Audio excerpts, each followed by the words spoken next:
Good morning. Mothering beyond boundaries and embracing feminine leadership. When they asked me to speak today, I thought to myself, oh, that's great to speak on Mother's Day. And then I realized the magnitude of delivering a message. On a holiday, it's not easy, because holidays aren't happy for everybody. That's the truth. And Mother's Day, everybody didn't have an idyllic mother. And a lot of different messages come to kids through their mothers. And so I thought to myself, wow, how do I speak about something without, number one, offending people?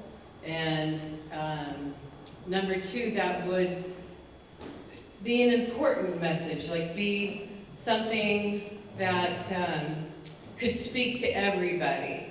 So I had decided on the Mothering Beyond Boundaries and embracing feminine leadership. I was raised by a very strong mother, and I always thought that that was the thing to do, to be a strong woman. But there is a lot of qualities about feminine leadership, about the feminine in us, not about men, this isn't about man bashing, and this is not about talking about anything like that. I believe that just like the shadow side of us, there is a masculine side and a feminine side. The world has seen much of the masculine. We are given opportunities every day to show that part of us. The strong, the competitive, the lead, I don't want to say the dark side, it's not that, it's just a very powerful energy. And the feminine brings more the intuition, vulnerability, authenticity, flexibility, empathy, those things, and it kind of sounds bad to say that because it feels like, oh, well, that's the good side, and the other one is not. We need both. We need both. Just like we need the dark side to show us the light, we need both sides of that. So I was trying to figure out, how can I do this? I had planned out perfectly how this talk was going to go. I've had it ready for a month. And then last week, I started getting asked about my story, which many of you know it. And so I thought, well, I'm not going to talk about the death of a child on Mother's Day. That's pretty depressing. And so I got asked again, oh, are you going to talk about that? And I thought, no, I really am not going to talk about that. And so then at our poetry group, somebody asked me about it again. So it was 3 times in a week. And then last night, somebody said that they were excited about what I was going to talk about. So I went to bed totally confused. How do you tie the death of a child and a grandchild into feminine leadership, into Mother's Day, and not make everybody cry and upset when they left? So I went to bed with that thought, and I woke up at 2 o'clock this morning, and I'm like, oh wow, how can they not be the same? So this is where we are. So my story, for those, and it's a part of my story, it is not my story, but my daughter was killed in a car accident. She had just been married, and she was pregnant with our first grandchild. It's okay. For those of you who don't know me, it really is okay. Because it has come to be the greatest gift that I could ever receive in life. And I know mothers listening to this online, in person, are thinking, wow, how could she say that? I had my own family tell me, you must not have loved your daughter very much to be able to say that. It's the exact opposite. So when people ask me, how did you get from here to here? And there isn't an answer, but last night, all this information started coming to me about, feminine energy, what that is, and what happened, what transpired. So that night that it happened, it's the worst thing you could ever experience. I will say that, it's terrible. And that night, my house filled up with people when they found out. I was in total I didn't want to believe it. You know, I was like, these people are here. What are they doing here? If they gave me my keys, I could drive up to Kerrville and I could just make all of this right. I don't know if these people are agreeing that there's been an accident and my daughter's dead. Like, who would agree to that? I wasn't going to agree to it. So, number one, what did people do? They gathered. They came with compassion. They demonstrated that leadership that we're talking about. They showed up. All these people showed up for me. Did I recognize it at the time? No. Authenticity. I was authentic. I believed that I could straighten this story out. I believed it. I can't tell you how much I believed it. I knew for certain that if I just could go, that I could change reality, because it wasn't true in my mind. I was being as authentic as I could, another feminine quality. Vulnerable, I was completely vulnerable. There was no other time in my life that I was more vulnerable. Like, it's hard to describe. And I know many, many, many, many people have been through this experience, but this was my experience. So, when I started thinking last night about how that these two stories tied together, it was such a beautiful picture for me of how the masculine and the feminine were both at work and how desperately our world needs both. The next day comes, somebody's got to figure everything out. Somebody has to figure out, okay, now we got to go to the police station, we got to go to the, the morgue. We have to do all those things that nobody wants to do. But somebody stood up and said, okay, I'm going to take charge. Thank goodness. I don't know who it was. The world showed up for me, and somebody did those things. I needed somebody to do the masculine part of the work, right? Somebody needed to show up and figure everything out. That is one of the powerful traits of masculine leadership. They're going to take charge. Give me a problem, I will solve it. And in the moment that I was in that situation, I couldn't solve anything. I couldn't take care of myself if I had to. It just wasn't going to happen. So then I thought, wow, that's true. Like, they showed up, and the rest of the tribe just started taking care of things. They had compassion for me. Nobody judged me. Everybody just took care of my little family. Everybody just showed up en masse and said, okay, what can we do? This is what we do, right? Somebody dies, somebody's sick, we show up with food, we show up with cards, we show up with flowers, we show up to talk. That is feminine energy. That is feminine energy. So when I look at it, I think, oh, this was such a beautiful picture of what I'm talking about. It is exactly what we needed to hear. We need to show up for each other that way. And we do need both. Somebody has to say, okay, I'll take charge. I will make this happen. I will make sure you're okay. And the rest of us are going to gather around and do what we need to do. Think about the world in that term. Think about how desperately we need authenticity, vulnerability. I mean, we are all vulnerable in this world, all of us. And we are at the mercy of our leaders. What do we do? How do we do it?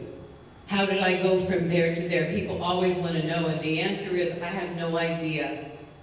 I have no idea how it happened. But people showed up for me and gave me what I needed to be. I needed to be vulnerable. So, very shortly, a couple of days after my daughter had passed, I was sitting in my living room by myself. My husband at the time had gone to bed, and it was dark. And I would just sit and rock in the rocking chair that I had, I used when I would nurse my kids. And I was just sitting in the rocking chair, rocking. And I saw a very, very bright light, and I kind of rubbed my eyes, and it just kept getting bigger and bigger, this light. Thought I was losing my mind. I thought, there's no way that this could be.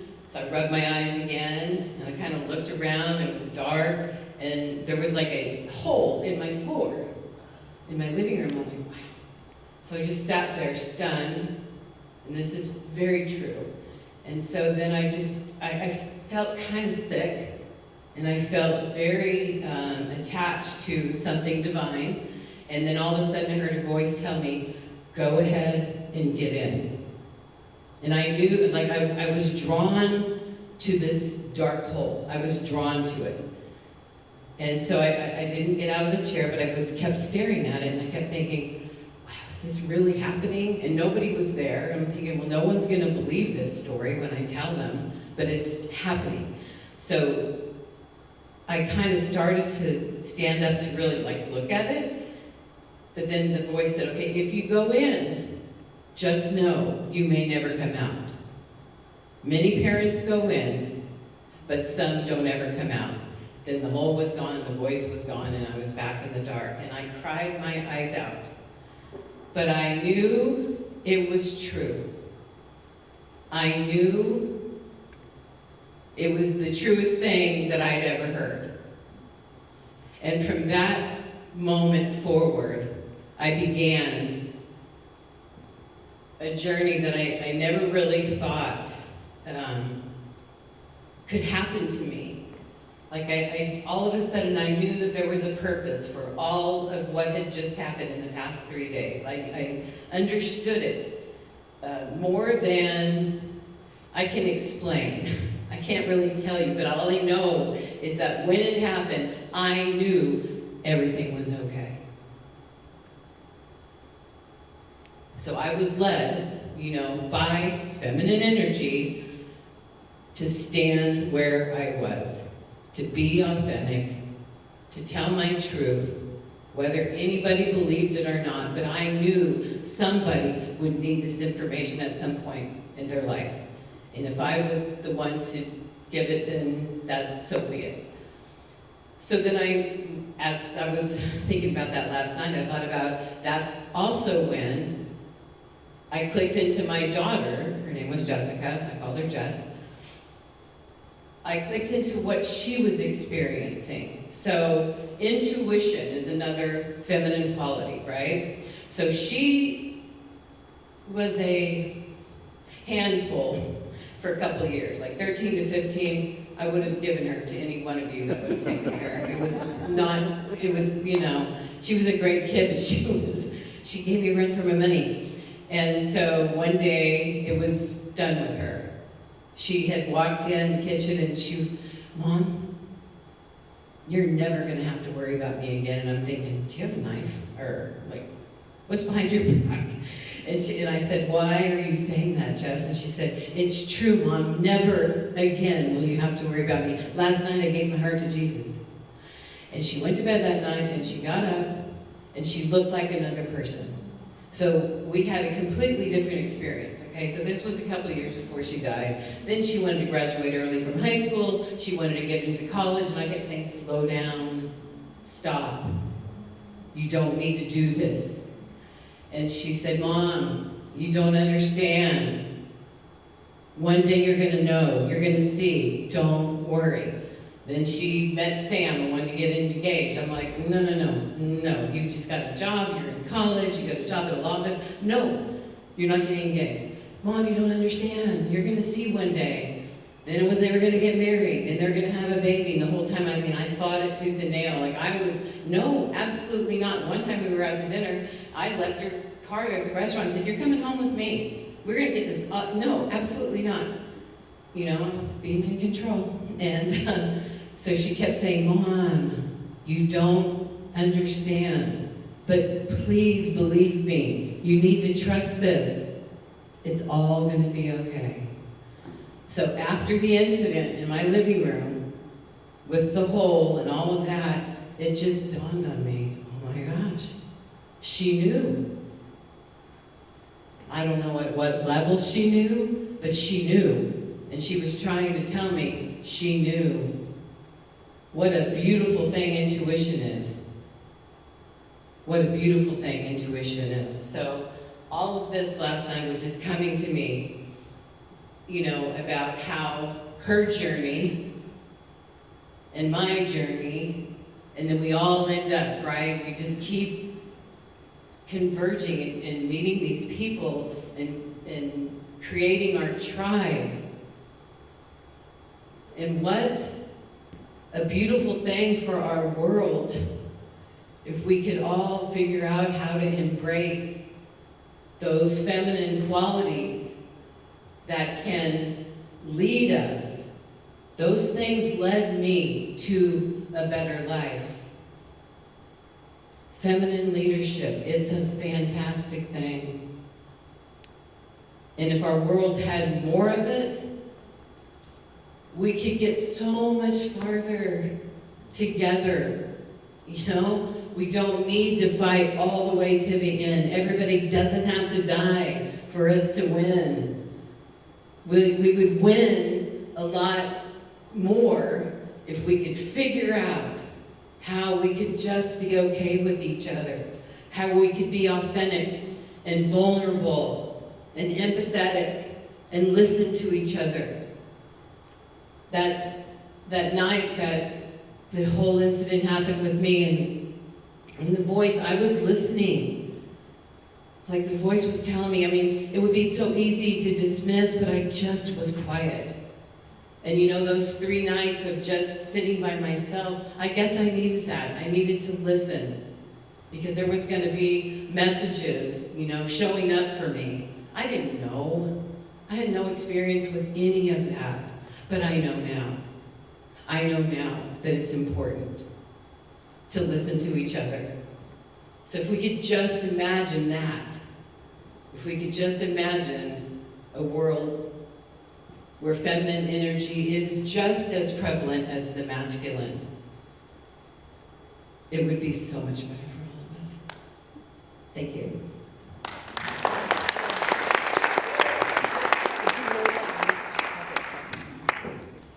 Her death was my love of poetry. This is called Suit of Armor.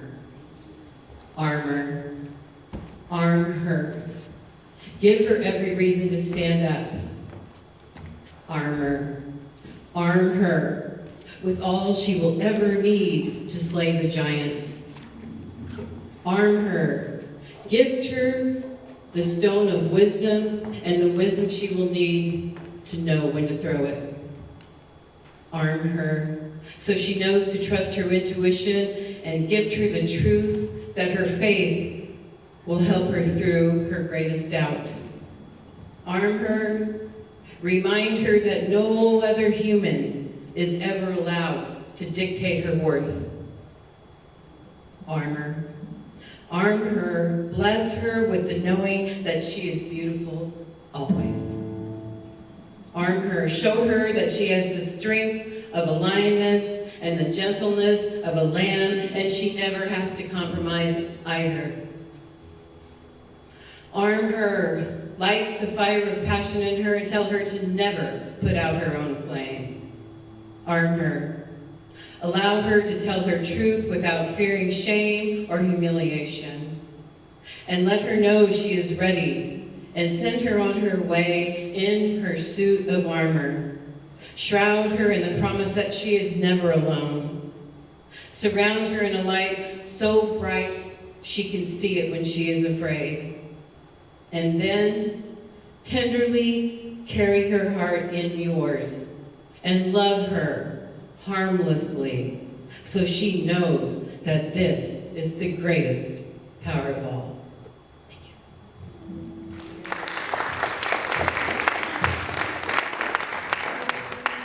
Okay, we've come to our time of meditation, and as a regular part of Celebration Circles practice, we honor the duality inside each of us, including light and the shadow, the masculine and feminine, and we acknowledge we are complex and divine beings.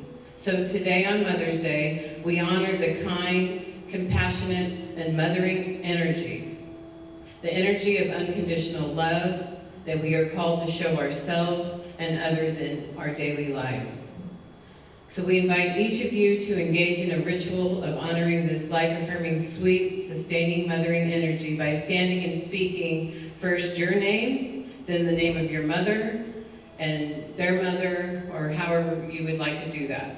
And it could be just the mother line, you can include fathers or any people that you feel have given you mothering energy.